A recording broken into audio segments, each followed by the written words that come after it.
Assalamualaikum warahmatullahi wabarakatuh, kaum muslimin yang kami muliakan.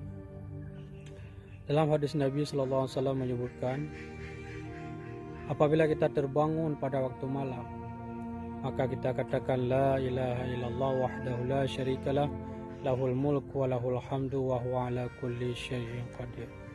Subhanallah walhamdulillah wa la ilaha illallah wallahu akbar. Wala haula wala quwwata illa billahil aliyyil azim. Kemudian setelah kita baca doa yang zikir tersebut, maka kita memohon ampun kepada Allah. Niscaya Allah mengampunkan segala dosa-dosa kita. Dan setelah kita memohon pengampunan daripada Allah, kemudian kita berdoa kepada Allah, maka Allah menerima doa apa yang kita doakan. Wassalamualaikum warahmatullahi wabarakatuh.